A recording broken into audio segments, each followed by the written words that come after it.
660 WJR, where Michigan comes to talk. It's pretty much official now. The presumptive Republican and Democratic presidential nominees are set. President Joe Biden will compete against former President Donald Trump in the 2024 presidential general election. And as we expected, Kevin, the primaries last night, Washington State, Georgia, Mississippi, the political parties went to their respective frontrunners in the races.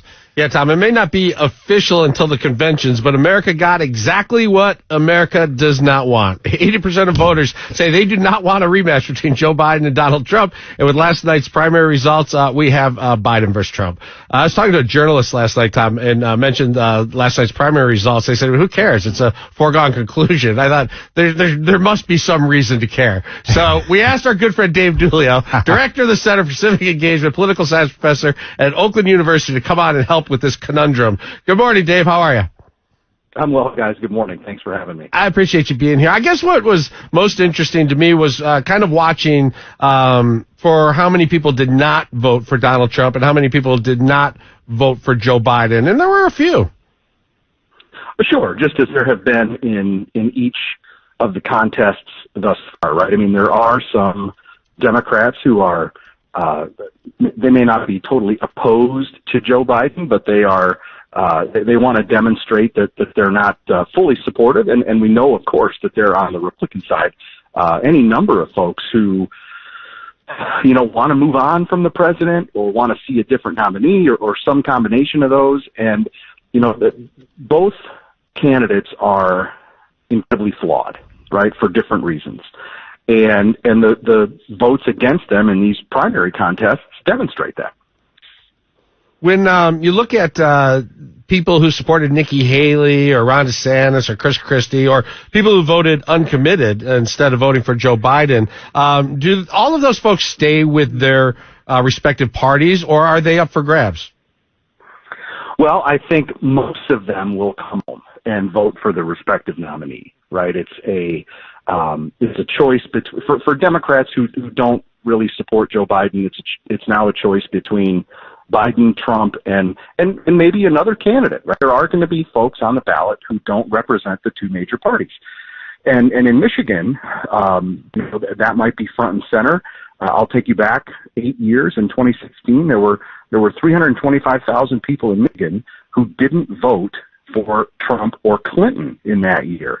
250,000 of those folks voted third party, which represented a five-fold increase from that number in 2012 when it was Obama and Romney. So, folks are not afraid to go to somebody else. And in a state like Michigan, where it's going to be close, those votes for third-party candidates could be enough to balance one way or the other. What do you make of RFK Jr. making this potential announcement that Aaron Rodgers will be his pick to be a vice president? Do you think he's going to be a spoiler in this race, considering that you just mentioned that both these two candidates are not very likable candidates? Well, that Aaron Rodgers pick would be quite something, but it would certainly generate interest. It would get attention. He's got name recognition. He brings. The power of the NFL is almost unmatched in American culture. But look, RFK is on his own getting a pretty sizable chunk of that third party vote. He's 10, 11 points in the polling now, and I think that might shrink as we go further into the campaign as folks settle into Trump versus Biden. But in a state like Michigan where it's going to be close, even a couple points is enough to tip it one way or the other. I wonder about because you mentioned polling, and there's been a significant shift in black voter support from Joe Biden to Donald Trump. This latest numbers, I think it's New York Times Siena, 23% of black voters support President Trump in February, just a few weeks ago.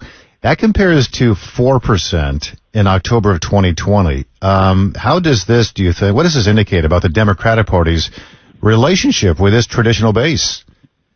Well, frankly, Tom, this is nothing new. We hear every 4 years a dust up in the Democratic Party about the support of African American voters for their candidates, and you're seeing it now. There are voices in the African American community that are coming out quite loudly and saying, "Hey, look, don't take us for granted and you seem to be doing that. And you know, hey, we need to feel like we're valued, and I think that's a fair point. Nobody should take anybody's vote for granted. I mean, I think that candidates still need to go and ask for people's vote rather than assume that somebody is going to, you know, cast a ballot because of, you know, they have similar viewpoints or identify more with one candidate or the other. We should always want candidates to ask for people's vote and ballot. You know, I thought Joe Biden was going to get a nice bump in the polls from his State of the Union performance, but today's updated approval rating average is a new all-time low. Are you surprised the State of the Union didn't do more, as that's one of the few times really people stop and pay attention?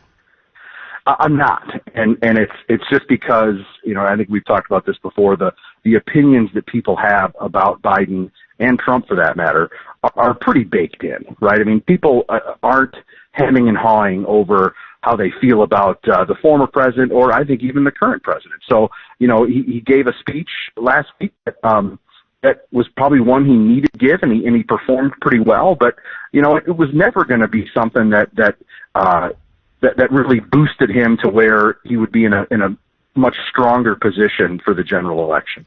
You know, the debate issue, you know, Donald Trump has said he's willing to debate anytime, any place. And then Joe Biden says, well, I might debate him depending on how he behaves. And so to me, it indicates they're not going to debate. If they don't have a debate between these two, who does that hurt more, Donald Trump or Joe Biden? It hurts the voters. Look, I think it's ridiculous that we have the candidates who want to be representatives and are unwilling or unable or whatever to appear in a non-filtered arena and talk about their proposals, talk about their plans. And I get it, right? I mean, there's in debates, there's always sniping back and forth, and they can never behave themselves. But, you know, I think that at a bare minimum, we ought to have candidates who want to be our representatives come before the voters in a non-filtered way. You know, whether it's through an interview or TV ads or someplace where they control the message. And be asked basic questions about what they want to do in their time in office. If the opinions are already baked in for both of these candidates, what do you say they just not run the hundreds of millions of dollars worth of ads, or maybe give it to taxpayers, or teach people how to read or something? Oh, come on, Kevin! What fun would that be? We wouldn't have anything to talk about from now until November 5th. You know, both these guys, Donald Trump, Joe Biden, they face some pretty serious accusations real quickly on this. You know, Trump that he tried to somehow overthrow the government, or at least the election, and Joe Biden now with his latest testimony from Robert Hur that, yeah, there were some things he did wrong with classified documents. When there are these kinds of accusations, who benefits the most, who hurts the most? Again, it's the voters that lose, right? I think we're shaping up to have a campaign really devoid of issues where it's just about personality. Yeah.